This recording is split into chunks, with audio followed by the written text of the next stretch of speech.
Dawn breaks slowly over the southern tip of Manhattan Island, and the harbor breathes in a silver mist.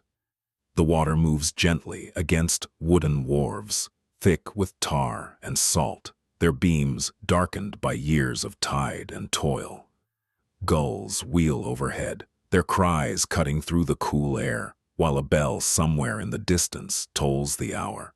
The settlement rises from the shoreline in a cluster of steep roofs and narrow lanes, huddled close to the earth as if wary of the wind. Smoke drifts from squat chimneys, carrying the scent of peat and oak into the waking sky. This is New York in the early 1700s, still young, still uncertain of its destiny. A colonial town clinging to the edge of a vast and restless continent. The streets are unpaved and uneven, ribbons of packed dirt that turn slick after rain and churn to dust beneath the hooves of horses. Wooden houses lean toward one another as though sharing secrets, their gables facing the harbor, their shutters painted in muted greens and browns. Some buildings are brick, sturdy and proud, reminders of Dutch beginnings and English ambition layered atop one another. The wind carries a mingling of scents, salt from the Atlantic, manure from passing carts, bread reeking in brick ovens, and the faint sourness of refuse discarded too close to the road. Laundry flutters from lines strung between buildings, snapping sharply in the breeze. Men step into the streets in wool coats and tricorn hats, their stockings muddied at the hem. Women follow with aprons tied tightly at their waists, skirts brushing the ground as they balance baskets against their hips. Children dart through alleyways, their laughter sharp and fleeting, before a stern call summons them back to duty. The mood of the town is industrious, but watchful. There is opportunity here, but also uncertainty, and everyone feels it. The harbor brings promise, but it also carries rumor and risk. By mid-morning, the town stirs fully awake. Dock workers strain under the weight of barrels filled with molasses and rum, their muscles taut beneath coarse linen shirts. Ships crowd the harbor, masts rising like a forest of timber against the pale sky. British flags snap in the wind, marking the authority of a distant crown. Sailors shout in accents from across the Atlantic, Dutch, mingling with English, African dialects threading through the noise, at the cadence of Lenape voices, lingering at the edges of the settlement that once belonged entirely to them. In the marketplace near the East River, farmers from surrounding fields lay out their goods. Apples gleam red and gold in woven baskets. Chickens squawk in protest, tied by their feet to rough posts. Women haggle over prices with a sharpness born of necessity. Coins change hands slowly. Paper money is scarce and mistrusted. A baker's stall releases the warm scent of rye bread, drawing customers who clutch their cloaks tighter against the sea wind. Inside small workshops, artisans bend over their crafts. A blacksmith hammers glowing iron against an anvil, sparks leaping into the dim light like fireflies. A cooper shapes staves for barrels destined to cross oceans. Tailors stitch wool and silk imported from London, careful to replicate the fashions of a world many here have never seen. Their lives are measured in seasons and shipments, in harvests and tides. Beyond the bustle of trade, life unfolds quietly within narrow homes. A mother kneels beside a hearth, stirring stew in a cast-iron pot while a baby sleeps in a cradle carved by hand.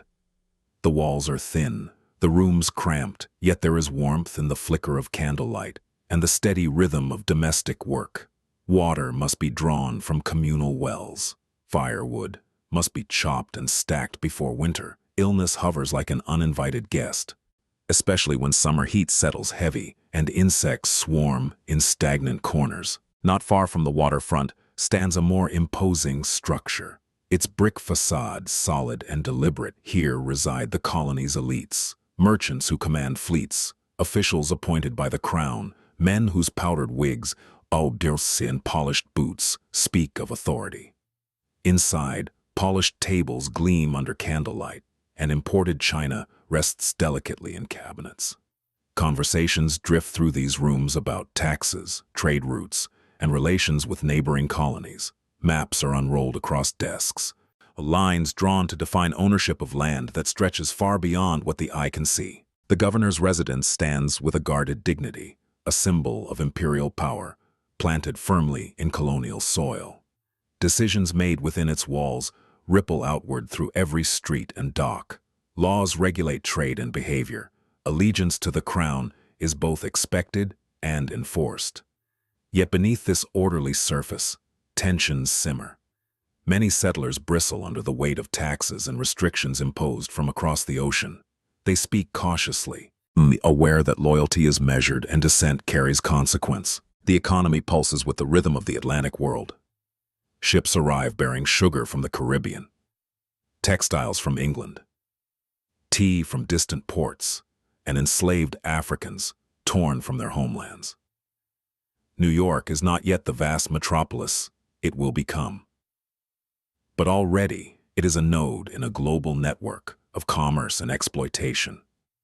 On the docks, enslaved men and women labor under watchful eyes, their hands blistered from hauling cargo, their faces set in expressions that reveal both endurance and quiet resistance. They build roads, raise houses, and work in households, their presence woven deeply into the fabric of the colony's growth. Merchants calculate profits in dimly lit counting rooms, quills scratching across parchment.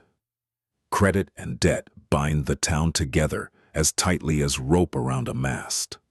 A poor harvest in one region can ripple through the marketplace, raising prices and tightening tempers. Rum flows freely in taverns near the harbor, where sailors gamble away wages beneath low ceilings stained with smoke. Stories of piracy drift through these rooms, of fortunes won and ships lost, feeding both fear and fascination.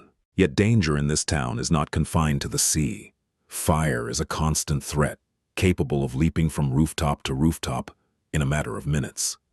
Buckets stand ready near wells, and church bells double as alarms. In cramped quarters, disease spreads swiftly. Smallpox scars faces and claims lives without warning.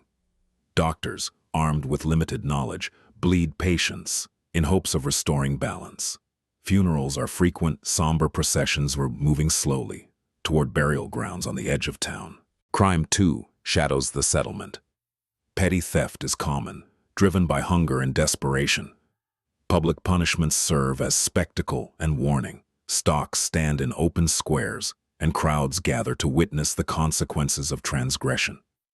There is a fragility to order here, an understanding that this colony, though growing, is still vulnerable. Beyond the town's edge, dense forests press close, their silence a reminder of how small this settlement truly is.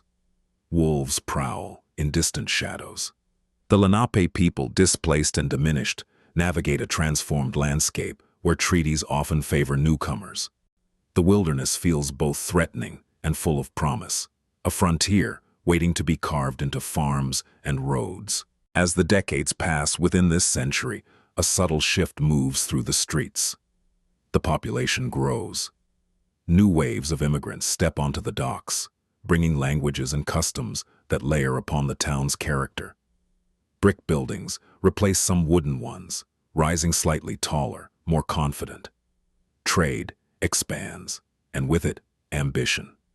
Whispers of discontent toward British rule grow louder in taverns and private parlors alike. There is a sense, almost imperceptible at first, that this modest port is straining against its boundaries. Its harbor is too valuable, its position too strategic to remain small. The seeds of revolution stir quietly in conversations about rights and representation. The sons of merchants read pamphlets that question authority. Dock workers listen, weighing loyalty against hardship. Evening falls gently over the harbor, and lanterns flicker to life along the waterfront. The tide shifts, carrying ships out toward the open Atlantic, their hulls creaking as they turn. In the glow of candlelight, families gather for supper, unaware that the town they know is only the beginning of something vast. The wooden houses, the muddy lanes, the mingled tongues and toiling hands, All of it feels permanent to those who live within it. Yet this world is fragile, poised on the brink of transformation. War will come. Independence will be declared. Fires will reshape the skyline. Stone and iron will rise where timber once stood.